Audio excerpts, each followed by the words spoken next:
Hi guys, good morning. Welcome back to my YouTube blog. ಎಲ್ಲರೂ ಹೇಗಿದ್ದೀರಾ? I hope ಎಲ್ಲರೂ ಚೆನ್ನಾಗಿದ್ದೀರಾ ಅಂತ ಅಂದ್ಕೊಳ್ತೀನಿ.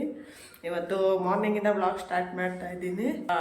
ಡೈಲಿ ಸಂಜೆ ಟೈಮ್ ಬ್ಲಾಗ್ ಮಾಡ್ತಾ ಇದ್ದೆ. ಸ್ವಲ್ಪ ಕ್ಲಿಪ್ಪಿಂಗ್ ತೊಗೊಂಡು ವಿಡಿಯೋ ಅಪ್ಲೋಡ್ ಮಾಡ್ತಿದ್ದೆ ಎಡಿಟಿಂಗ್ ಮಾಡಿಕೊಂಡು. ಅದರಿಂದ ಸ್ವಲ್ಪ ಮಾರ್ನಿಂಗಿಂದನೇ ಬ್ಲಾಗ್ ಸ್ಟಾರ್ಟ್ ಮಾಡೋಣ ಅಂತ ಹೇಳ್ಬಿಟ್ಟು ಇದ್ದೀನಿ. ಡೈಲಿ ಸ್ವಲ್ಪ ಬೇಗ ಎದ್ದೇಳ್ತಾ ಇರಲಿಲ್ಲ. ಹುಷಾರಿಲ್ದಂಗೆ ಆದಾಗಿಂದ ಸ್ವಲ್ಪ ಲೇಟ್ ಮಾಡ್ತಾ ಇದ್ದೆ ಎದ್ದೇಳೋದು. ಅದರಿಂದ ವ್ಲಾಗ್ ಕೂಡ ಮಾಡ್ಕೊಳ್ಳೋದಕ್ಕೆ ಆಗ್ತಾ ಇರಲಿಲ್ಲ. ಇನ್ನು ನೈಟ್ ಹೊತ್ತೆಲ್ಲ ಸ್ವಲ್ಪ ಮನೆಯೇ ಎಲ್ಲ ನೀಟಾಗಿ ಕ್ಲೀನ್ ಮಾಡಿ ಇಟ್ಟಿರ್ತೀನಲ್ಲ, ಇನ್ನು ಎದ್ದು ಸ್ವಲ್ಪ ಒಂದ್ಸಲ ಮನೆ ಒರೆಸ್ಕೊಂಡು ತಿಂಡಿ ಗಿಂಡಿ ಮಾಡ್ಕೊಳ್ತಿದ್ದೆ ಅಷ್ಟೇ. ಅದರಿಂದಾಗಿ ಸ್ವಲ್ಪ ವ್ಲಾಗ್ ಮಾಡೋದಕ್ಕೆ ಆಗ್ತಾ ಇರಲಿಲ್ಲ ಬೆಳಗ್ಗೆ ಟೈಮು. ಇವತ್ತು ಬೇಗ ಇದ್ದಿದ್ದೀನಿ. ಶನಿವಾರ ಬೇರೆ ಪೂಜೆ ಮುಗಿಸ್ಕೋಬೇಕು, ಮತ್ತು ತಿಂಡಿ ಮಾಡಬೇಕು. ತಿಂಡಿ ಮೆಂತ್ಯ ಪಲಾವ್ ಮಾಡೋಣ ಅಂತ ಅಂದ್ಕೊಂಡಿದ್ದೀನಿ. ನೋಡೋಣ, ನಮ್ಮ ಮನೆಯವರು ಎದ್ಮೇಲೆ ಅವ್ರನ್ನ ಕೇಳ್ತೀನಿ ತಿಂಡಿ ಏನು ಮಾಡೋಣ ಅಂತಾನೆ. ಅವ್ರು ಏನು ಹೇಳ್ತಾರೋ ಅದೇ ತಿಂಡಿನೇ ಮಾಡ್ತೀನಿ. ಯಾಕಂತಂದರೆ ನಾವು ಯಾವ್ದು ತಿಂದ್ರೂ, ಯಾವುದೇ ತಿಂಡಿ ಮಾಡಿದ್ರೂ ಅಡ್ಜಸ್ಟ್ ಮಾಡ್ಕೊಂಡು ತಿಂದ್ಬಿಡ್ತೀನಿ. ಅವ್ರಿಗೆ ಏನು ಇಷ್ಟ ಆಗುತ್ತೋ ಅದನ್ನು ಸ್ವಲ್ಪ ಮಾಡಿಕೊಡ್ತೀನಿ. ಅದರಿಂದ ಸ್ವಲ್ಪ ಅವ್ರನ್ನೇ ಕೇಳ್ತೀನಿ ತಿಂಡಿ ಏನು ಮಾಡೋಣ ಏನು ಅಂತಾನೆ. ಅವ್ರು ಏನು ಹೇಳ್ತಾರೋ ಅದೇ ತಿಂಡಿನೇ ಮಾಡಿಕೊಡ್ತೀನಿ. ಇನ್ನು ನೋಡಿ, ಬೆಳಗ್ಗೆ ಟೈಮು ವ್ಲಾಗ್ ಮಾಡ್ತಾ ಇರಲಿಲ್ಲ, ಫೋನ್ ಕೈಲಿ ಹಿಡ್ಕೊಂಡು ಮಾತಾಡ್ತಿರ್ಲಿಲ್ಲ. ಅದರಿಂದ 2 ನಿಮಿಷ ಫೋನ್ ಹಿಡ್ಕೊಂಡು ನನಗೆ ಮಾತಾಡೋದಕ್ಕಾಗ್ತಾ ಇಲ್ಲ. ಸ್ವಲ್ಪ ಹುಷಾರಿಲ್ಲಂಗೆ ಆದಾಗಿಂದ ವೀಕ್ ಆಗಿಬಿಟ್ಟಿದ್ದೀವಿ ಅಂತ ಅನ್ನಿಸ್ತೈತೆ. ವೀಕ್ ಅಂತಂದರೆ ಸ್ವಲ್ಪ ಎನರ್ಜಿ ಡೌನ್ ಆಗೋ ಥರ ಆಗ್ಬಿಟ್ಟೈತೆ ಅಷ್ಟೇ. ವೀಕ್ ಅಂದರೆ ಆ ಥರ ಏನು ವೀಕ್ ಆಗಿಲ್ಲ. ಇನ್ನು ಇವಾಗ ಎದ್ದಿದ್ದೀನಿ. ಸೊ ಕೆಲಸಗಳಿದೆ, ತಿಂಡಿ ಮಾಡಿಕೊಂಡು ಪೂಜೆ ಮಾಡಿಕೊಂಡು ಎಲ್ಲ ಮಾಡಬೇಕು. ಇವತ್ತಿಂದು ವಿಡಿಯೋ ಎಡಿಟಿಂಗ್ ಏನೂ ಇಲ್ಲ, ಯಾವ ವಿಡಿಯೋಸ್ಗಳು ಇಲ್ಲ. ಇವತ್ತು ಇಂದ ಮತ್ತೆ ರೀಸ್ಟಾರ್ಟ್ ಮಾಡ್ತಾ ಇದ್ದೀನಿ. ನನ್ನ ಫೋನು ಫುಲ್ಲು ಮೆಮೊರಿ ಫುಲ್ ಆಗಿಬಿಟ್ಟಿತ್ತು. ಅದರಿಂದ ಪೂರ್ತಿ ವಿಡಿಯೋಗಳನ್ನ, ವ್ಲಾಗಿಗೆ ಏನೇನು ವಿಡಿಯೋಗಳನ್ನ ಮಾಡ್ಕೊಂಡಿದ್ದು ಅವೆಲ್ಲ ಡಿಲೀಟ್ ಮಾಡಿಬಿಟ್ಟಿದ್ದೀನಿ. ಅದ್ರ ಜೊತೆಗೆ ಇವತ್ತು ಶೇರ್ ಮಾಡಬೇಕಾಗಿರೋ ವಿಡಿಯೋನ ಡಿಲೀಟ್ ಮಾಡಿಬಿಟ್ಟಿದ್ದೀನಿ. ಇವತ್ತು ಏನು ವ್ಲಾಗ್ ಹಾಕೋದಿಲ್ಲ. ಇನ್ನು ಶನಿವಾರ ಇವತ್ತಿನ ವ್ಲಾಗು ನಾಳೆ ನಾಡಿದ್ದು ಹಾಕ್ತೀನಿ. ಸೊ ವ್ಲಾಗ್ ಸ್ಟಾರ್ಟ್ ಮಾಡೋಣ. ವ್ಲಾಗ್ ಸ್ಟಾರ್ಟ್ ಮಾಡಿದ್ದೀನಿ, ಕೆಲಸ ಸ್ಟಾರ್ಟ್ ಮಾಡೋಣ. ಇವಾಗ ಸ್ವಲ್ಪ ಬಿಸಿನೀರು ಇಟ್ಟಿದ್ದೀನಿ. ಬಿಸಿನೀರು ಕುಡಿದ್ಬಿಟ್ಟು ಆಮೇಲೆ ಕೆಲಸಗಳನ್ನ ಮಾಡ್ಕೊಬೇಕು. ಯಾಕಂತಂದರೆ ಬೆಳಗ್ಗೆ ಟೈಮ್ ಸ್ವಲ್ಪ ಬಿಸಿನೀರು ಕುಡಿದ್ರೆ ಅಷ್ಟೊಂದು ಕೋಲ್ಡ್ ಅಂತ ಅನಿಸೋದಿಲ್ಲ. ಅದರಿಂದ ಬಿಸಿನೀರು ಕಾಯ್ದಿದೆ. ಒಂದು ಸ್ವಲ್ಪ ಕುಡಿದು ಮಿಕ್ಕಿದ ಫ್ಲಾಸ್ಕಿಗೆ ಹಾಕಿ ಸ್ವಲ್ಪ ಇವತ್ತು ಜೀರಾ ವಾಟರ್ ಮಾಡ್ಕೊತೀನಿ. ಯಾಕಂತಂದರೆ ನನಗೆ ಸ್ವಲ್ಪ ಜೀರಾ ವಾಟರಿಂದ ಕೋಲ್ಡ್ ಎಲ್ಲ ಕಡಿಮೆ ಆಗುತ್ತೆ. ಅದರಿಂದ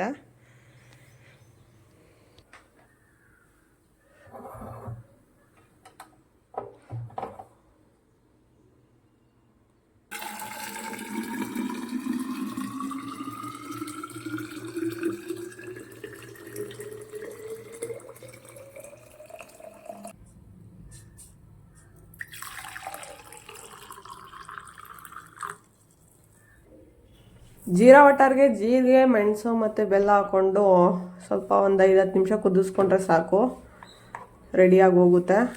ಇದು ಸ್ವಲ್ಪ ಕಫ, ನೆಗಡೆ ಇದೆಲ್ಲ ಕಡಿಮೆ ಆಗುತ್ತೆ. ಅದರಿಂದ ನಾನು ಸ್ವಲ್ಪ ಜೀರಾ ವಾಟರ್ ಮಾಡ್ಕೊಂಡು ಕುಡಿತಾ ಇರ್ತೀನಿ. ಅವಾಗ ಸ್ವಲ್ಪ ಕೋಲ್ಡ್ ಅನಿಸಿದ್ರೆ ಮಾಡ್ಕೊಂಡು ಕುಡಿತೀನಿ.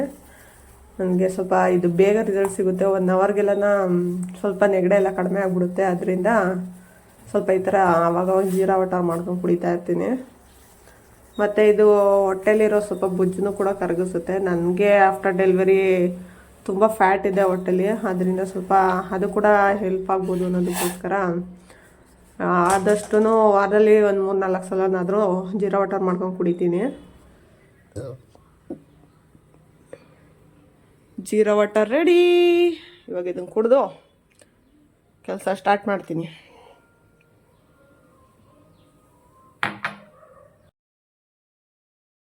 ಇನ್ನು ನಾನು ಎದ್ದು ಕೆಲಸನೇ ಸ್ಟಾರ್ಟ್ ಮಾಡಿಲ್ಲ. ಆಲೇ ಇವನು ಎದ್ಬಿಟ್ಟಿದ್ದ. ಇವನಿಗೆ ಎದ್ದಿದ ತಕ್ಷಣ ನಾನು ನೋಡಬೇಕು, ಇಲ್ಲಾಂತಂದರೆ ಸಮಾಧಾನ ಇರಲ್ಲ ಅವನಿಗೆ. ಅಳ್ತಿರ್ತಾನೆ ಎದ್ದಿದ ತಕ್ಷಣ.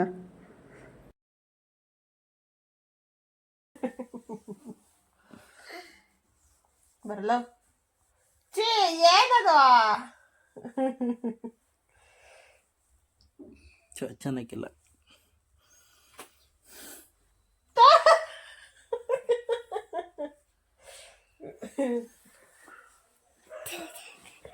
ಗುಡ್ ಮಾರ್ನಿಂಗ್ ಹೇಳು. ಎದ್ದಿದ ತಕ್ಷಣ ಕ್ಯೂಟಾಗೆ ಸೈಲೆಂಟಾಗೆ ಇರ್ತಾನೆ, ಇನ್ನೋಸೆಂಟ್ ಥರ. ಆಮೇಲೆ ಶುರು ಹಚ್ಕೊತಾನೆ ನಿಧಾನಕ್ಕೆ ತರಲೆ ಕೆಲಸ, ತೀಟೆ ಬುದ್ಧಿ ಹೊಡೆಯೋದು ಗಿಂಟೋದು ಈ ಥರ ಎಲ್ಲ ಮಾಡ್ತಾ ಇರ್ತಾನೆ.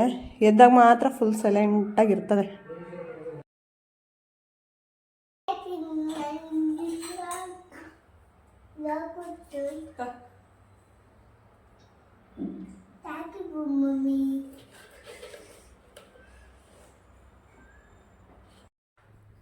ನಾನಿಲ್ಲಿ ಮೆಂತ್ಯ ಭಾತ್ಗೆ ಸ್ವಲ್ಪ ಮೊಸರು ತೊಗೊಂಡಿದ್ದೀನಿ.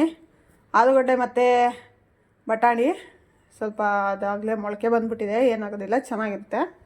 ಮತ್ತು ಇದರಲ್ಲಿ ರುಬ್ಬೋದಕ್ಕೆ ನಾನು ಈರುಳ್ಳಿ, ಬೆಳ್ಳುಳ್ಳಿ, ಶುಂಠಿ, ಪುದೀನ, ಕೊತ್ತಂಬರಿ ಮತ್ತು ಮೆಂತ್ಯ ಸೊಪ್ಪನ್ನ ಹಾಕ್ಕೊಂಡು ರುಬ್ಕೊಂಡಿದ್ದೀನಿ. ಮೆಂತ್ಯ ಸೊಪ್ಪು ಇದಕ್ಕೆ ಹಾಕಿ ರುಬ್ಕೊಂಡಿದ್ದೀನಿ. ಅದಕ್ಕೆ ಸ್ವಲ್ಪ ಜಾಸ್ತಿ ಫೈನ್ ಪೇಸ್ಟ್ ಮಾಡಿಲ್ಲ, ಸ್ವಲ್ಪ ತರ್ತರಿಯಾಗಿ ರುಬ್ಕೊಂಡಿದ್ದೀನಿ. ಇನ್ನು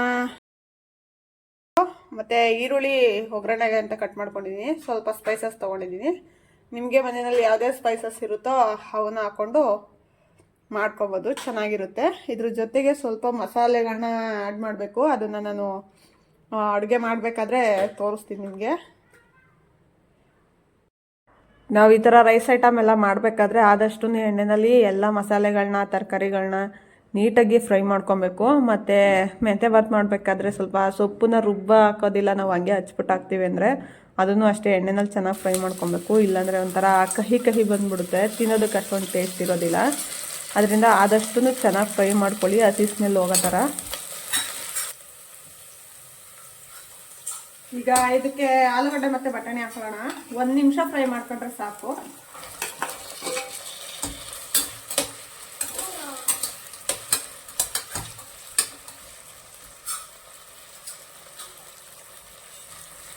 ರುಬ್ಬಿರೋಂಥ ಮಸಾಲೆ ಹಾಕೋಣ.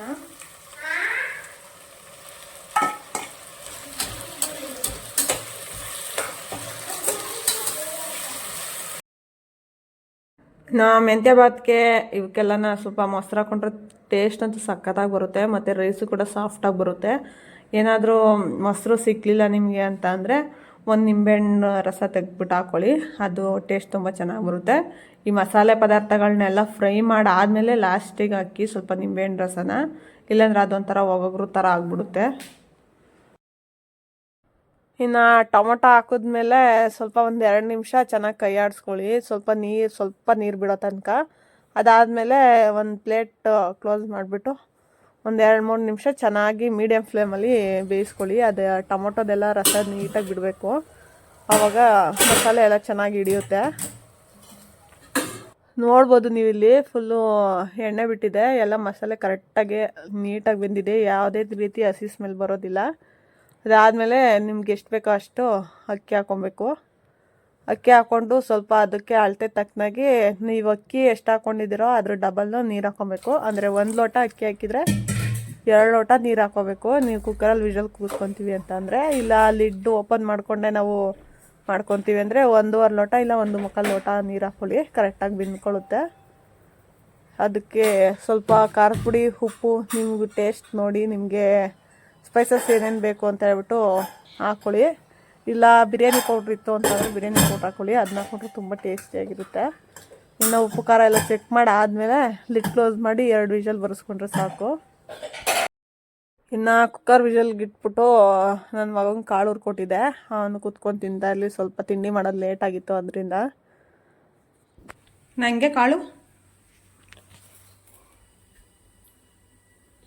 Thank you. ಒಂದು ಅದೇ ಬಿದ್ಮೇಲೆ ಅಲ್ವಾ ಪಪ್ಪು ನೀನು ಹೇಳಿದ ಮಾತು ಕೇಳೋದು? ಅದೇ ಬಿದ್ಮೇಲೆ ಹೇಳಿದ ಮಾತು ಕೇಳಲ್ವಾ?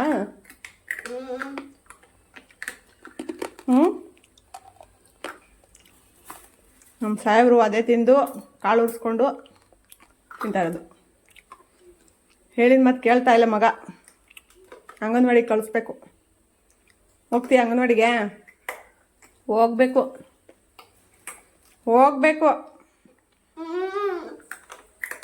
ಅಲ್ಲೆಲ್ಲ ನಿನ್ನ ಫ್ರೆಂಡ್ಸು ಸಿಗ್ತಾರೆ, ನಿನ್ನ ಫ್ರೆಂಡ್ಸ್ ಇರ್ತಾರಲ್ಲೆಲ್ಲ ಅಂಗನವಾಡಿನಲ್ಲಿ ನಿನ್ನ ಫ್ರೆಂಡ್ಸು ಅಲ್ಲೆಲ್ಲ ಇರ್ತಾರೆ. ಹೋಗ್ತೀಯಾ? ಹೋಯ್ತೀಯಾ? ಸರಿ. ಇನ್ನು ಕುಕ್ಕರ್ ವಿಷಲ್ಲೂ ಹೋಗಿ ಎಲ್ಲ ವಿಷಲೆಲ್ಲ ಕಡಿಮೆ ಆಗಿತ್ತು, ಸ್ವಲ್ಪ ಕೂಲಾಗಿತ್ತು. ಇವಾಗ ವಿಜಲ್ ಓಪನ್ ಮಾಡಿದ್ದೀನಿ. ರೈಸ್ ನೋಡ್ಬೋದು ಎಷ್ಟು ಸಾಫ್ಟಾಗಿ ಕಾಣಿಸ್ತಾ ಇದೆ ಅಂತನ. ತುಂಬ ಟೇಸ್ಟಿಯಾಗಿ ಬರುತ್ತೆ. ಮೆಂತ್ಯ ಪಲಾವ್ ಮಾಡಿಕೊಂಡ್ರೆ ಸಖತ್ತಾಗಿರುತ್ತೆ. ಇದನ್ನೆಲ್ಲ ಸ್ವಲ್ಪ ಮಿಕ್ಸ್ ಮಾಡ್ಕೊಬೇಕು, ಇಲ್ಲಾಂತಂದರೆ ಮಸಾಲೆ ಎಲ್ಲ ಮೇಲೆ ರೈಸ್ ಕೆಳಗಡೆ ಈ ಥರ ಆಗಿಬಿಡುತ್ತೆ. ಅದರಿಂದ ಎಲ್ಲ ನೀಟಾಗಿ ಮಿಕ್ಸ್ ಮಾಡ್ಕೊತಾ ಇದ್ದೀನಿ. ರೈಸ್ ಎಲ್ಲ ಮಿಕ್ಸ್ ಮಾಡಿ ಇನ್ನು ತಟ್ಟೆಗೆ ಹಾಕೊಂಡು ತಿನ್ನೋದಷ್ಟೇ. ಸ್ವಲ್ಪ ಇದ್ರ ಜೊತೆಗೆ ಈರುಳ್ಳಿ ಕಟ್ ಮಾಡ್ಕೊಂಡಿದ್ದೆ, ಮತ್ತು ಸ್ವಲ್ಪ ಮೊಸರು ಬಜ್ಜಿ ಮಾಡ್ಕೊಂಡಿದ್ದೆ. ಮೊಸರು ಬಜ್ಜಿ ಮಾಡೋದೇನು ವಿಡಿಯೋ ಮಾಡ್ಕೊಂಡಿಲ್ಲ, ಯಾಕಂತಂದರೆ ಆಲ್ಮೋಸ್ಟ್ ಜಾಸ್ತಿ ಕೆಲವೊಂದು ವಿಡಿಯೋಗಳಲ್ಲಿ ತೋರಿಸಿದ್ದೀನಿ ಅಂತ ಅನಿಸುತ್ತೆ. ನೀನು ಎಲ್ಲರಿಗೂ ಗೊತ್ತೇ ಇರುತ್ತಲ್ಲ ಮೊಸರು ಬಜ್ಜಿ ಮಾಡೋದು ಈಸಿ ಅಲ್ವಾ, ಅದರಿಂದ ಅಷ್ಟೇ. ಇಲ್ಲ ಮೊಸರು ಬಜ್ಜಿ ಮಾಡೋದಕ್ಕೆ ಟೈಮ್ ಇಲ್ಲ ಅಂತ ಅಂದರೆ ಬರೀ ಮೊಸರನ್ನೇ ಹಂಗೆ ಹಾಕ್ಕೊಂಡು ಸ್ವಲ್ಪ ಉಪ್ಪು ಹಾಕ್ಕೊಂಡು ತಿನ್ಬೋದು, ತುಂಬ ಚೆನ್ನಾಗಿರುತ್ತೆ. ಇಲ್ಲ ನಮಗೆ ಮೊಸರು ಇಷ್ಟ ಆಗಲ್ಲ ಅಂದರೆ ಚಟ್ನಿ ಕೂಡ ಮಾಡ್ಕೊಬೋದು. ಇವರಿಬ್ರು ಸೇರ್ಕೊಂಡ್ರೆ ಆಗ ಈ ಕತೆ ಮಾಡ್ತಾರೆ, ಅದಕ್ಕೆ ಇಬ್ರು ಒಟ್ಟಿಗೆ ಸೇರ್ಸಲ್ಲ ನಾವು. ನೋಡಿ ಬೆಳಗ್ಗೆ ಮನೆ ಎಷ್ಟು ನೀಟಾಗಿತ್ತು.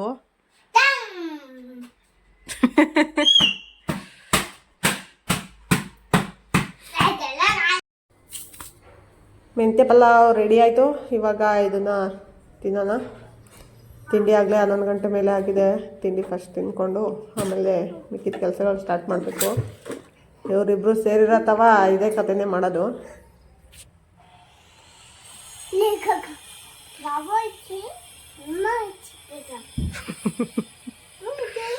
ಏನದು? ಏನ್ ಮಾಡ್ತು?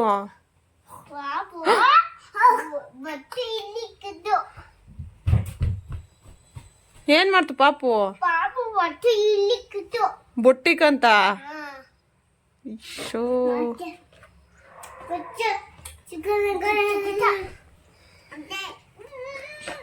ನಂಗೆ ಊಟ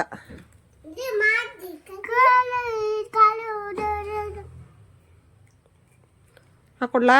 ಊಟ ತಿಂತೀರಾ ಇಬ್ರು ಸಪ್ರೇಟು? ಹಾಕೊಡ್ಲಾ ಗುಗ್ಗಿ?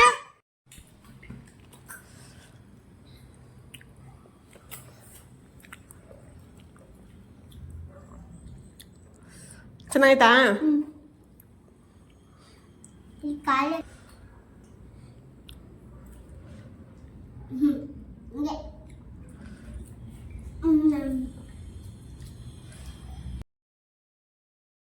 ಇವನು ಅವ್ರ ಅಮ್ಮ ಇಲ್ಲ ಅಂತಂದರೆ ಆರಾಮಾಗೆ ತಿನ್ಕೊಂಡು ಉಟ್ಕೊಂಡು ಆಟ ಆಡ್ಕೊಂಡು ಚೆನ್ನಾಗೇ ಇರ್ತಾನೆ. ಅವ್ರ ಅಮ್ಮ ಬಂದುಬಿಟ್ರೆ ಸ್ವಲ್ಪ ಡ್ರಾಮಾ ಸ್ಟಾರ್ಟ್ ಮಾಡಿಬಿಡ್ತಾನೆ, ತಿನ್ನಲ್ಲ ಅಂತಾನೆ. ಇನ್ನು ಅವನಿಗೆ ತಿಂಡಿ ಎಲ್ಲ ಹಾಕ್ಕೊಟ್ಟು ನಾವು ಎಲ್ಲ ತಿಂಡಿ ತಿಂದು ಅದಾದಮೇಲೆ ತಲೆಗೆ ಸ್ವಲ್ಪ ಎಣ್ಣೆ ಹಚ್ಚಿ ಸ್ನಾನ ಮಾಡೋಣ ಅಂತ ಹಚ್ಚುತ್ತಾ ಇದ್ದೀನಿ. ಪೂಜೆ ಇನ್ನೂ ಮಾಡಿರಲಿಲ್ಲ, ಸ್ವಲ್ಪ ತಿಂಡಿ ಲೇಟಾಗಿ ಮಾಡಿದ್ನಲ್ಲ, ಅದರಿಂದ ಫಸ್ಟ್ ತಿಂಡಿ ತಿಂದ್ಕೊಂಡು ಆಮೇಲೆ ಪೂಜೆಗೆಲ್ಲ ರೆಡಿ ಮಾಡ್ಕೊಳ್ಳೋಣ ಅಂತ ಹೇಳ್ಬಿಟ್ಟು ಎಣ್ಣೆ ಹಚ್ತಾ ಇದ್ದೀನಿ. ಸ್ವಲ್ಪ ಅಡುಗೆ ಮನೆ ಎಲ್ಲ ಕ್ಲೀನ್ ಮಾಡೋದಿತ್ತು, ಅದೆಲ್ಲ ಕ್ಲೀನ್ ಮಾಡಿಕೊಂಡು ಮನೆಯೆಲ್ಲ ಒರೆಸ್ಕೊಂಡು ಅದಾದಮೇಲೆ ಪೂಜೆ ಮಾಡಬೇಕು. ಅದರಿಂದ ಸ್ವಲ್ಪ ಲೇಟ್ ಆಗುತ್ತೆ ಅಂತ ಹೇಳ್ಬಿಟ್ಟು ಫಸ್ಟ್ ತಿಂಡಿ ತಿಂದ್ಕೊಂಡ್ವಿ. ಇನ್ನು ತಲೆಗೆ ಎಣ್ಣೆ ಹಚ್ಚಿ ಸ್ವಲ್ಪ ಒಂದು 10 ನಿಮಿಷ ಮಸಾಜ್ ಮಾಡಿ ಚೆನ್ನಾಗಿ ಅದಾದಮೇಲೆ ಕೆಲಸಗಳನ್ನ ಸ್ಟಾರ್ಟ್ ಮಾಡಿಕೊಂಡೆ. ಅವ್ನು ನನ್ನ ಮಗುನ ಮಲಗಿಸಿದ್ರೆ ನನಗೆ ಕೆಲಸಗಳಾಗೋದು, ಇಲ್ಲ ಅಂತ ಅಂದರೆ ಏನು ಕೆಲಸ ಮಾಡೋದಕ್ಕೆ ಬಿಡೋದಿಲ್ಲ, ಯಾವಾಗಲೂ ಎತ್ಕೋ ಅಂತ ಬರ್ತಾ ಇರ್ತಾನೆ. ಅದರಿಂದ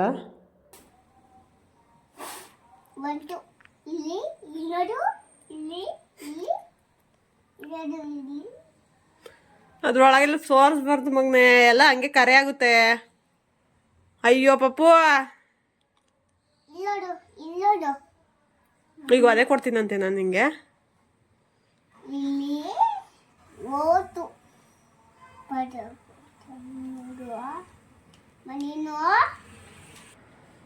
ಇನ್ನು ನನ್ನ ಮಗನ್ನ ಮಲಗಿಸಿ ಆದಮೇಲೆ ನಾನು ಕೆಲಸಗಳನ್ನೆಲ್ಲ ಮುಗಿಸ್ಕೊಂಡು ಸ್ನಾನ ಮುಗಿಸ್ಕೊಂಡು ಪೂಜೆಗೆಲ್ಲ ರೆಡಿ ಮಾಡಿಕೊಂಡು ಪೂಜೆ ಮಾಡ್ತಾಯಿದ್ದೀನಿ.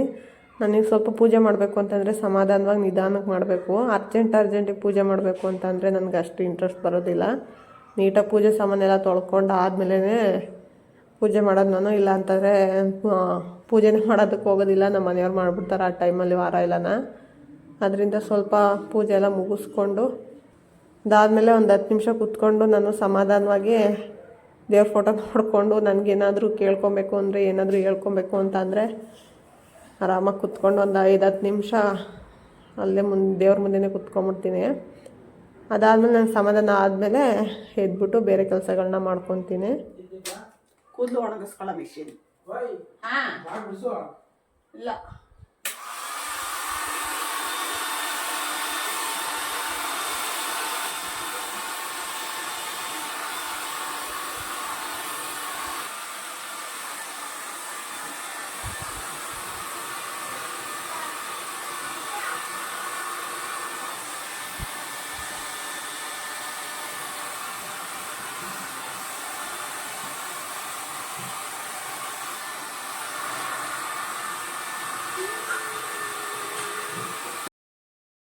ನನಗೆ ಸ್ವಲ್ಪ ಕೋಲ್ಡ್ ಆಗ್ತಾ ಇದೆಯಲ್ಲ ಇತ್ತೀಚೆಗೆ, ಅದಕ್ಕೆ ಸ್ವಲ್ಪ ಏರ್ ಡ್ರೈಯರ್ ಯೂಸ್ ಮಾಡ್ತಾ ಇದ್ದೀನಿ. ಮುಂಚೆ ಎಲ್ಲ ಅವಾಗೆಲ್ಲ ಬೇಸಿಗೆಲೆಲ್ಲ ಸ್ವಲ್ಪ ಬೇಗ ಕೂದಲು ಒಣಗ್ತಾ ಇತ್ತು, ಬಟ್ ಇವಾಗ ಆ ಥರ ಒಣಕೊಳ್ಳೋದಿಲ್ಲ. ಅದರಿಂದ ಸ್ವಲ್ಪ ಏರ್ ಡ್ರೈಯರೇ ಹಾಕ್ಬಿಡ್ತೀನಿ, ಬೇಗ ಕೂದಲು ಒಣಕೊಳ್ಳಿ ಅಂತನ.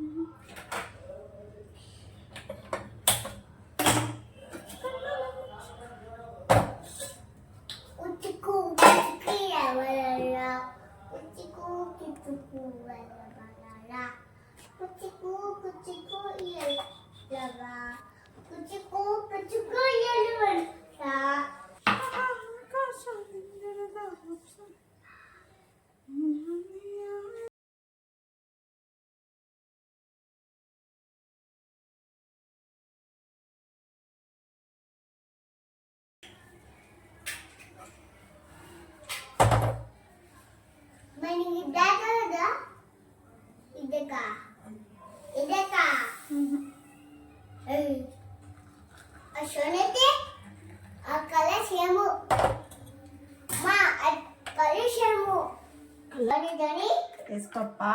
Hey, Papa. Eating sugar? No, Papa. Telling lies? Open your mouth. Open your mouth. Goodbye. Goodbye. ಇನ್ನು ಕಾಫಿ ಎಲ್ಲ ಕುಡ್ಕೊಂಡು ಆದಮೇಲೆ ಅಡುಗೆ ಮಾಡೋಣ ಅಂತ ಹೇಳ್ಬಿಟ್ಟು ರೆಡಿ ಮಾಡಿಕೊಂಡು ಅಡುಗೆ ಮಾಡ್ತಾಯಿದ್ದೀನಿ. ನಮ್ಮ ಮನೆಯವ್ರು ಸ್ವಲ್ಪ ಹೊರಗಡೆ ಹೋಗಿದ್ರು, ಅದು ಗಾಡಿ ಏನೋ ಪ್ರಾಬ್ಲಮ್ ಆಗಿತ್ತು ಅಂತ ಹೇಳ್ಬಿಟ್ಟು. 4 ವೀಲರ್ ಗಾಡಿಗಳು ಎಲ್ಲ ಬೋರ್ಡ್ ಗಾಡಿಗಳು ಅಂದರೆ ಆಲ್ಮೋಸ್ಟ್ ಗೊತ್ತೇ ಇರುತ್ತೆ, ಅವಾಗವಾಗ ಪ್ರಾಬ್ಲಮ್ ಆಗ್ತಾನೆ ಇರುತ್ತೆ. ಅದರಿಂದಾಗಿ ಅವರು ಹೋಗಿದ್ರು, ಅಲ್ಲಿಗೆ ಹೋಗ್ಬಿಟ್ಟು ಬರ್ತೀನಿ ಅಂತನ. ನಾನು ಸ್ವಲ್ಪ ಚಪಾತಿ ಮತ್ತು ಆಲೂಗಡ್ಡೆ ಪಲ್ಯ ಮಾಡ್ಕೊಳ್ಳೋಣ ಅಂತ ಹೇಳ್ಬಿಟ್ಟು ಸ್ವಲ್ಪ ಇವತ್ತು ಡಿಫ್ರೆಂಟಾಗಿ ಮಾಡ್ತಾಯಿದ್ದೀನಿ. ನೀವೇನು ಮಾಮೂಲಿ ಈರುಳ್ಳಿ ಎಲ್ಲ ಹೆಂಗೆ ಒಗ್ಗರಣೆ ಹಾಕ್ಕೊತಿರೋ ಪಲ್ಯಗಳಿಗೆಲ್ಲ ಆ ಥರ ಒಗ್ಗರಣೆ ಹಾಕ್ಕೊಬೇಕು. ಒಗ್ಗರಣೆ ಹಾಕ್ಕೊಂಡು ಆದಮೇಲೆ ಸ್ವಲ್ಪ ಆಲೂಗಡ್ಡೆನ ಚಿಕ್ಕ ಚಿಕ್ಕದಾಗಿ ಕಟ್ ಮಾಡಿಕೊಂಡು ಹಾಕ್ಕೊಂಡು ಫ್ರೈ ಮಾಡ್ಕೊಬೇಕು. ಫ್ರೈ ಮಾಡ್ಕೊಬೇಕಾದ್ರೆ ಸ್ವಲ್ಪ ಉಪ್ಪು ಮತ್ತು ಅಡುಗೆ ಅರಿಶಿನ ಹಾಕ್ಕೊಂಡು ಫ್ರೈ ಮಾಡ್ಕೊಳ್ಳಿ. ಯಾಕಂತಂದರೆ ಎಣ್ಣೆನಲ್ಲೇ ಒಂದು ಅರ್ಧ ಮುಕ್ಕಾಲು ಭಾಗ ಬೇಯಬೇಕು.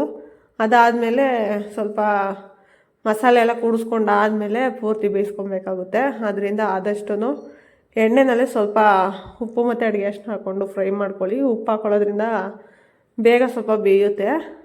ಅದರಿಂದಾಗಿ ಇವಾಗ ಫ್ರೈ ಮಾಡ್ಕೊತಾ ಇದ್ದೀನಿ.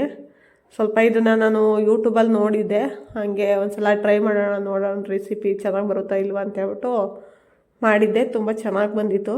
ನೀವು ಒಂದು ಸಲ ಮನೆಯಲ್ಲಿ ಈ ಥರ ಟ್ರೈ ಮಾಡಿ ನೋಡಿ. ತುಂಬ ಜನ ಒಂದೇ ಥರ ಆಲೂಗಡ್ಡೆ ಪಲ್ಯ ಮಾಡ್ಕೊಂಡು ತಿಂದು ಬೋರ್ ಆಗಿರುತ್ತಲ್ಲ, ಆ ಟೈಮಲ್ಲಿ ಈ ಥರ ಮಾಡಿಕೊಂಡ್ರೆ ತುಂಬ ಚೆನ್ನಾಗಿರುತ್ತೆ. ಚಪಾತಿಗೆ ಮತ್ತು ದೋಸೆಗೆ ಎಲ್ಲ ತುಂಬ ಚೆನ್ನಾಗಿರುತ್ತೆ ಕಾಂಬಿನೇಷನ್ನು. ಮತ್ತು ನೀವು ಟೊಮೊಟೊ ಹಾಕ್ಕೊಂಡು ಏನು ಫ್ರೈ ಮಾಡ್ಕೊತೀರ, ಫ್ರೈ ಮಾಡ್ಕೊಂಡಾದಮೇಲೆ ಅದು ಪಲ್ಯ ಏನಿರುತ್ತೋ ಅಷ್ಟು ಆಲೂಗಡ್ಡೆ ಮುಳುಗೋವಷ್ಟು ನೀರು ಹಾಕ್ಕೊಬೇಕು. ನೀರು ಹಾಕ್ಕೊಂಡು ಆಮೇಲೆ ಸ್ವಲ್ಪ ಧನಿಯಾ ಪುಡಿ ಮತ್ತು ಖಾರದ ಪುಡಿ ಹಾಕ್ಕೊಂಡು ಟೇಸ್ಟಿಗೆ ಎಷ್ಟು ಬೇಕೋ ಅಷ್ಟು ಸ್ವಲ್ಪ ಟೇಸ್ಟ್ ಎಲ್ಲ ನೋಡಿಕೊಂಡು ಉಪ್ಪು ಖಾರ ಎಲ್ಲನ ಕರೆಕ್ಟಾಗಿ ಇವಾಗಲೇ ಫಿಕ್ಸ್ ಮಾಡ್ಕೊಂಬಿಡಿ. ಫಿಕ್ಸ್ ಮಾಡಿಕೊಂಡು ಅದಾದಮೇಲೆ ಚೆನ್ನಾಗಿ ಕುದಿಸ್ಕೊಳ್ಳಿ. ಒಂದು ಕುದಿ ಬಂತು ಅಂತ ಆದಮೇಲೆ ಸ್ವಲ್ಪ ತಿರುಗಿಸ್ಕೊಂಡು ಕುದಿಸ್ಕೊಳ್ಳಿ. ಆ ನೀರೇನಿದೆಯೋ ಅದು ಡ್ರೈ ಆಗೋವರೆಗೂ ಕುದಿಸ್ಕೊಬೇಕು, ಒಂದು ಪಲ್ಯ ಅದ ಬರೋವರೆಗೂ. ಸ್ವಲ್ಪ ತಿರುಗಿಸ್ಕೊಬೇಕಾದ್ರೇ ಆದಷ್ಟು ಕಟ್ಟಾಗೋ ಥರ ಆಲೂಗಡ್ಡೆ ಸ್ವಲ್ಪ ಕಟ್ಟಾಗೋ ಥರ ಸ್ಮ್ಯಾಶ್ ಮಾಡಿಕೊಂಡು ತಿರುಗಿಸ್ಕೊಳ್ಳಿ. ಯಾಕಂತಂದರೆ ಆಲೂಗಡ್ಡೆನೇ ಒಂದು ಸಪ್ರೇಟ್ ಆಗು, ಮತ್ತು ಈರುಳ್ಳಿ ಟೊಮೊಟೊ ಎಲ್ಲ ಇದೇ ಸಪ್ರೇಟ್ ಆಗಬಾರ್ದು, ಎಲ್ಲ ಮಿಕ್ಸ್ ಆಗಬೇಕು. ಅದರಿಂದ ಆದಷ್ಟು ಲಿಡ್ ಕ್ಲೋಸ್ ಮಾಡಿ ತೆಗೆದ್ಮೇಲೆ ಒಂದೊಂದು ಸಲ ಸ್ವಲ್ಪ ಆಲೂಗಡ್ಡೆ ಕಟ್ಟಾಗೋ ಥರ ಸ್ಮ್ಯಾಶ್ ಮಾಡಿಕೊಂಡು ತಿರುಗಿಸ್ಕೊಂಡು ಬೇಯಿಸ್ಕೊಳ್ಳಿ. ಪೂರ್ತಿ ಆದಷ್ಟು ನೀರು ಡ್ರೈ ಆಗೋ ಥರನೇ ಬೇಯಿಸ್ಕೊಳ್ಳಿ. ತುಂಬ ಟೇಸ್ಟಿಯಾಗಿ ಚೆನ್ನಾಗಿ ಬರುತ್ತೆ. ಸ್ವಲ್ಪ ಇಷ್ಟು ಹದ ಬಂದರೆ ಸಾಕು. ಅದಾದಮೇಲೇನು ಪೂರ್ತಿ ಡ್ರೈ ಮಾಡೋ ಅವಶ್ಯಕತೆ ಇರೋದಿಲ್ಲ. ನೋಡ್ತಾ ಇರ್ಬೋದು ಇಲ್ಲಿ ಎಷ್ಟು ಹದವಾಗಿದೆ ಅಂತನ ಪಲ್ಯ. ಸ್ವಲ್ಪ ಆಲೂಗಡ್ಡೆ ಎಲ್ಲ ಈ ಥರ ಕಟ್ ಮಾಡೋ ಥರ ಸ್ಮ್ಯಾಶ್ ಮಾಡ್ಕೊಬೇಕು. ನಾನು ಏನು ಪ್ರೊಸೆಸಿಂಗ್ ತೋರಿಸ್ತಿದ್ದೀನೋ ಆ ಥರ ಮಾಡ್ಕೊಳ್ಳಿ, ತುಂಬ ಚೆನ್ನಾಗಿ ಬರುತ್ತೆ ಪಲ್ಯ.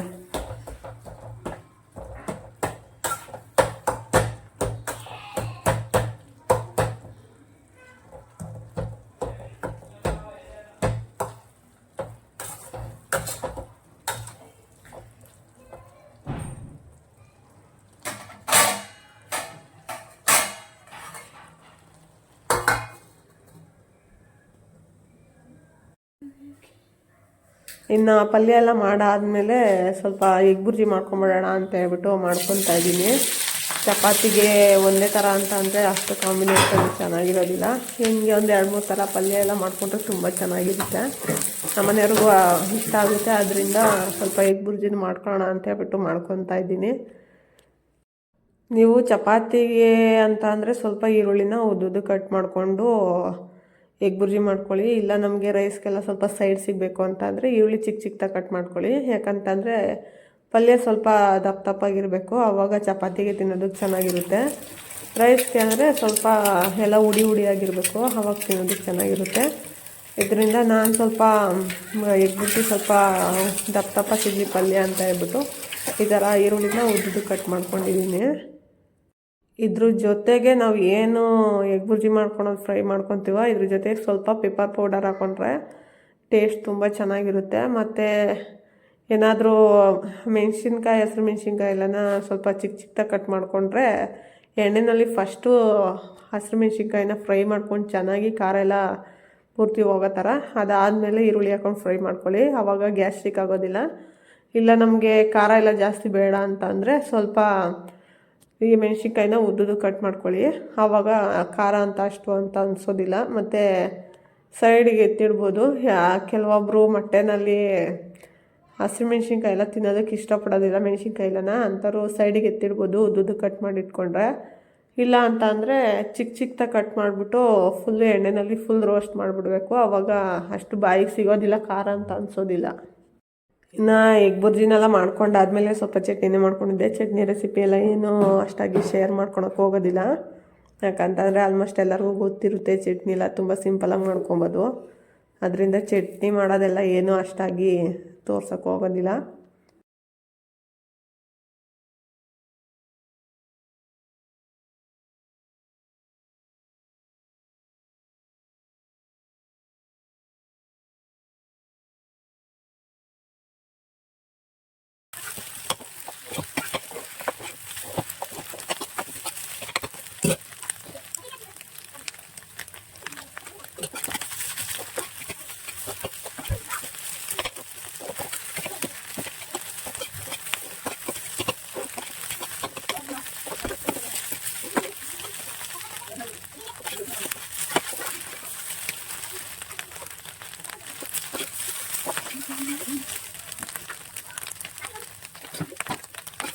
ಇನ್ನು ಎಗ್ ಬುರ್ಜಿನೂ ರೆಡಿ ಆಯಿತು. ಇನ್ನೇನಿದ್ರು ಚಪಾತಿ ಮಾಡಿಕೊಂಡು ನೀನು ಊಟ ಮಾಡೋದಷ್ಟೇ. ಚಪಾತಿ ಮಾಡಬೇಕಾದ್ರೆ ಸ್ವಲ್ಪ ನನ್ನ ರಿಂಗ್ ಲೈಟ್ ಬೇರೆ ಯಾಕೋ ತುಂಬ ಕೈ ಕೊಡ್ತಾಯಿತ್ತು, ಆದ್ದರಿಂದ ಜಾಸ್ತಿ ಕ್ಲಿಪ್ಪಿಂಗ್ ತೊಗೊಳೋದಕ್ಕಾಗಲಿಲ್ಲ. ಸ್ವಲ್ಪ ವೈರು ಕಿತ್ತಾಕ್ಬಿಟ್ಟಿದ್ದೀನಿ ನಾನೇ, ಅದರಿಂದಾಗಿ ಸ್ವಲ್ಪ ಕೆಲವೊಂದು ಸಲ ಆಫ್ ಆಗಿಬಿಡ್ತಿತ್ತು. ಮತ್ತು ಮೊಬೈಲ್ ಒಂದೊಂದು ಸಲ ಸರಿಯಾಗಿ ಹೋಲ್ಡ್ ಮಾಡೋದಕ್ಕಾಗ್ತಾ ಇರಲಿಲ್ಲ, ಅದು ಒಂದೊಂದು ಸಲ ಹಂಗೆ ಡೌನ್ ಆಗಿಬಿಡೋದು. ಅದರಿಂದ ಲಾಸ್ಟಿಗೆ ಜಾಸ್ತಿ ಕ್ಲಿಪ್ಪಿಂಗ್ ತೊಗೊಳೋದಕ್ಕೇ ಆಗಲಿಲ್ಲ. ನಮ್ಮ ಮನೆಯವರು ಬಂದಮೇಲೆ ಚಪಾತಿ ಮಾಡಿಕೊಂಡೆ. ಸ್ವಲ್ಪ ಬಿಸಿಯಾಗಿದ್ದರೆ ಚಪಾತಿ ತಿನ್ನೋದಕ್ಕೆ ಚೆನ್ನಾಗಿರುತ್ತೆ, ಆರಿಕೊಂಡ್ರೆ ಅಷ್ಟು ತಿನ್ನೋದಕ್ಕೆ ಇಷ್ಟ ಆಗೋದಿಲ್ಲ. ಅದರಿಂದ ಸ್ವಲ್ಪ ಅವ್ರು ಬಂದಮೇಲೆ ಬಿಸಿದು ಹಾಕ್ಕೊಟ್ಟೆ. ಅವ್ರೂ ಊಟ ಎಲ್ಲ ಮುಗಿಸ್ಕೊಂಡ್ರು. ಅದಾದಮೇಲೆ ನನ್ನ ಮಗನಿಗೆ ತಿನ್ನಿಸಿ ಇನ್ನು ನಾನು ಊಟ ಮಾಡಿಕೊಂಡೆ. ಇವತ್ತಿಂದು ಊಟ ತುಂಬ ಚೆನ್ನಾಗಿತ್ತು, ಯಾಕಂದರೆ ನೈಟ್ ಹೊತ್ತು ಸ್ವಲ್ಪ ಜಾಸ್ತಿ ರೈಸ್ ತಿನ್ನೋದಕ್ಕಿಂತ ಆದಷ್ಟು ರೈಸ್ ಅವಾಯ್ಡ್ ಮಾಡಿ ಚಪಾತಿ ಈ ಥರ ತಿನ್ನೋಣ ಅಂತ ಅಂದ್ಕೊಂಡಿದ್ದೀನಿ. ಅದರಿಂದಾಗಿ ಆದಷ್ಟು ನೈಟ್ ಹೊತ್ತು ಊಟ ಸ್ವಲ್ಪ ಲೈಟಾಗೆ ತೊಗೊಳ್ಳೋಣ ಅಂತ ಅಂದ್ಕೊಂಡಿದ್ದೀನಿ. ಕಾಂಬಿನೇಷನ್ ತುಂಬ ಚೆನ್ನಾಗಿತ್ತು. ಫಸ್ಟ್ ಟೈಮ್ ಆಲೂಗಡ್ಡೆ ಪಲ್ಯ ಈ ಥರ ಟ್ರೈ ಮಾಡಿತ್ತು, ಟೇಸ್ಟು ಚೆನ್ನಾಗಿ ಬಂದಿತ್ತು. ಒಂದು ಸಲ ಮನೆಯಲ್ಲಿ ಟ್ರೈ ಮಾಡಿ ನೀವು ಹೇಗೆ ಬಂತು ಅಂತ ಹೇಳ್ಬಿಟ್ಟು ಕಮೆಂಟ್ ಬಾಕ್ಸಲ್ಲಿ ತಿಳಿಸಿ. ಇನ್ನು ಇವನಿಗೆ ಊಟ ಮಾಡಬೇಕಾದ್ರೆ ಫೋನ್ ಕೊಡಬೇಕು, ಅವಾಗ ಫೋನ್ ಕೊಟ್ಟರೆ ಇನ್ನು ಮಲ್ಗೋವರೆಗೂ ಫೋನ್ ಯೂಸ್ ಮಾಡ್ತಾನೆ ಇರ್ತಾನೆ. ಫೋನ್ ಕೊಡು ಅಂತಂದ್ರೂ ಕೊಡೋದಿಲ್ಲ. ಅದರಿಂದಾಗಿ ಸ್ವಲ್ಪ ಮಕ್ಳುಗಳಿಗೆ ಫೋನ್ ಕೊಟ್ಟು ಊಟ ಮಾಡಿಸೋದನ್ನ ಆದಷ್ಟು ಅವಾಯ್ಡ್ ಮಾಡಿ. ಆಮೇಲೆ ಅವು ದೊಡ್ಡವು ಆಯ್ತಾ ಫೋನ್ ಇಲ್ಲದೆ ಊಟನೇ ಮಾಡಲ್ಲ ಅನ್ನೋ ಥರ ಆಗ್ಬಿಡ್ತಾರೆ. ಅದರಿಂದ ಆದಷ್ಟು ಅವಾಯ್ಡ್ ಮಾಡಿ. ಆದಷ್ಟು ಹೊರಗಡೆ ಎಲ್ಲ ಕರ್ಕೊಂಡೋಗಿ ಊಟ ಮಾಡಿಸೋದು, ಈ ಥರನೇ ಊಟ ಮಾಡಿಸಿ. ಇನ್ನು ವ್ಲಾಗ್ನ ಇಲ್ಲಿಗೆ ಎಂಡ್ ಮಾಡ್ತಾಯಿದ್ದೀನಿ. ಯಾರಿಗೆಲ್ಲ ಈ ವಿಡಿಯೋ ಇಷ್ಟ ಆಗಿದೆ ಪ್ಲೀಸ್ ಒಂದು ಲೈಕ್ ಮಾಡಿ ಮತ್ತು ಸಬ್ಸ್ಕ್ರೈಬ್ ಆಗಿ. ನಿಮ್ಮ ಫ್ರೆಂಡ್ಸು ಮತ್ತು ಫ್ಯಾಮಿಲಿ ಮೆಂಬರ್ಸ್ಗೂ ಶೇರ್ ಮಾಡಿ, ಅವರು ಕೂಡ ವಿಡಿಯೋ ನೋಡಿ ಸಪೋರ್ಟ್ ಮಾಡಲಿ. ವ್ಲಾಗ್ನ ಇಲ್ಲಿಗೆ ಎಂಡ್ ಮಾಡ್ತಾಯಿದ್ದೀನಿ. Take care all. Bye. Good night.